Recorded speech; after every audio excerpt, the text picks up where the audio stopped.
Weavile has had a very solid career in competitive singles ever since its release back in Gen 4. Ice types suffered a huge blow in Gen 4 with the newly released move Stealth Rock that severely punished all rock weak Pokemon, but Weavile managed to overcome this as one of the few viable ice types in Gen 4 OU. Dark and Ice is an excellent offensive stab combination, and with its high speed and attack stats, along with access to Ice Shard for priority, Weavile functioned well as an offensive threat. Weavile's exploitable ice typing and poor defensive stats make it hard to get onto the field, but once it does get in, it will pose a threat to almost anything. Weavile remained solid throughout the years in competitive singles. In Gen 6, this Pokemon got a significant boost, thanks to the newly buffed Knockoff. Knockoff was already a great utility move, but in Gen 6 it also became one of the strongest Dark-type attacks in the game. It got a boost in base power up to 65, and an incredible 1.5 times damage boost if it's used to knock off an enemy's held item, which in competitive singles is most of the time. This combination of a powerful Dark stab move and the utility of item removal led to a serious rise in Dark-type physical threats, including Weavile. Weavile received yet another great new tool in Gen 8, with the release of the new item Heavy Duty Boots. This item grants a complete immunity to all hazards. Weavile could now overcome its greatest weakness, its vulnerability to Stealth Rock damage, with the newfound help of Boots, that powerful knockoff, and even the new option Triple Axle for Ice Stab. Weavile was one of the most central offensive threats in Gen 8 OU. But then Gen 9 came along, and Weavile received the worst news of its life. Weavile was among the most severely nerfed Pokemon at the beginning of Gen 9. It lost Knockoff, its best and most important option and the move that had defined it for generations, and it also lost Triple Axle. Not only this, Weavile had a powerful new competitor,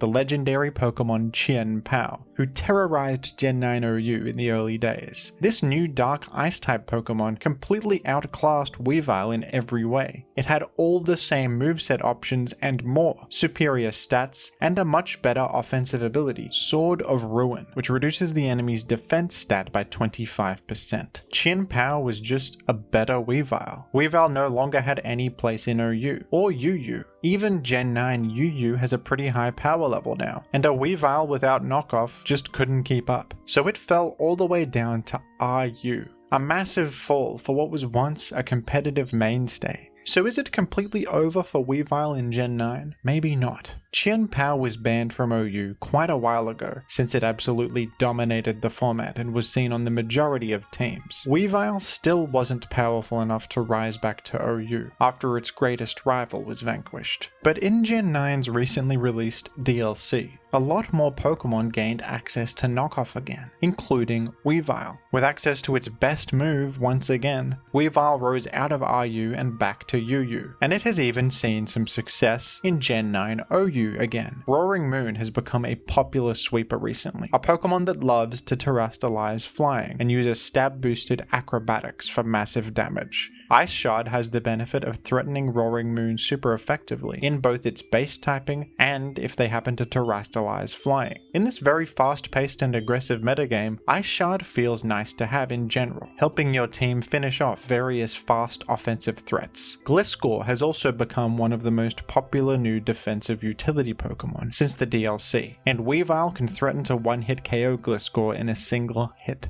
Weavile matches up pretty well against a lot of common defensive Pokemon right now. Icicle Crash crucially does not make physical contact and does solid damage to Corviknight. Weavile often invites in powerful defensive Pokemon that rely quite heavily on their items for longevity. Knockoff really helps you open up games and make progress. Weavile can also find opportunities to boost up with Swords Dance as it's forcing Pokemon out, and sweep games with its high speed and powerful Terra Ice boosted Ice Shard. This team, built by the player the Sergio235, managed to achieve a rating of 1912 and a top 35 ladder position using Weavile. I think a balanced team like this with Weavile as a fast progress maker has a lot of potential. This Weavile set is using Never Melt Ice to boost its ice type damage, rather than the usual heavy duty boots. Maximizing damage output with Icicle Crash and Ice Shard was deemed more important here than long-term survivability for Weavile, which I can understand given the extremely fast pace of the current current metagame. There's also some rapid spin support from Great Tusk to remedy this a little, but you can try boots on the Weavile instead if you prefer. This utility Dragapult set with Hex fits well in the current metagame. Hex deals double damage to targets who are statist, and since Gliscor inflicts self-poison with its Toxic Orb to activate the Poison Heal ability, Hex deals massive damage. Thunderwave is another form of status to boost Hex damage and support your Weavile by reducing the speed of important targets. Although Heatran has also dropped to UU, a Heatran is being used here to help against Iron Moth, who has been rising in popularity quite a bit. Heatran matches up excellently against the Moth, with immunities to both fire and poison, and even at times for grass resistance. With an air balloon equipped, Heatran can even punish Gliscor very effectively. Sets using Earthquake and Toxic won't be able to touch Heatran at all if that balloon is intact, and you can threaten massive damage against them and even a trapping effect with Magma Storm. Balloon can also help Heatran operate as a check to Dragonite. You're immune to their Earthquake for at least one turn, and you can cripple them with Will-O-Wisp. Heatran even helps against the currently very popular Alola Ninetales and Ribombee, the two most common aggressive leads in the metagame right now. Alola Ninetales tries to set up its Aurora Veil as soon as possible, and Ribombee tries to set up Sticky Web as soon as possible. These enable their hyper-offensive game plans. Heatran's Magma Storm can greatly threaten both of them. Magma Storm will even KO Ribombee after you bring them down to their Focus Sash. Shield Dust does not provide an immunity to Magma Storm's damage and trapping effect. Amoonguss rounds out the team well, defensively providing much needed water and fighting resistance to support Heatran and Weavile. Red Card is a great one-time resource against boost sweepers, and Spore is a great way to recover momentum against aggressive teams. And Namorous rounds things out well, giving the team a much needed ground immunity and another powerful offensive progress maker. Healing Wish is a great option to have, healing up teammates like Weavile or Dragapult who can then get additional value. I think this team is a nice showcase of how Weavile can function solidly in the current Gen 9 OU metagame. I could even see Weavile rising back up to OU in the future. It has some really good traits as a very effective knockoff abuser, fast threat, and priority is always really nice to have as well. Weavile has always had a great deal of advantages and has been a prominent OU Pokemon in many generations, but I have always found it quite balanced. Its speed is above average, but not so overwhelming that it can't be revenge KO'd by other faster Pokemon or Scarf users. It has an incredibly threatening stab combination, but it's also extremely frail, with poor defensive stats and a terrible defensive typing.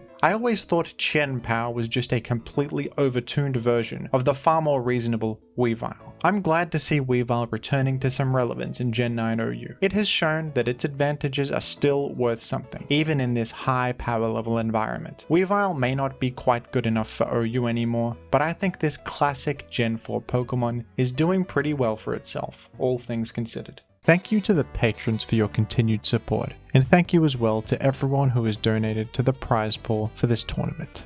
Whoa! KO'd by one hit! It scattered spikes!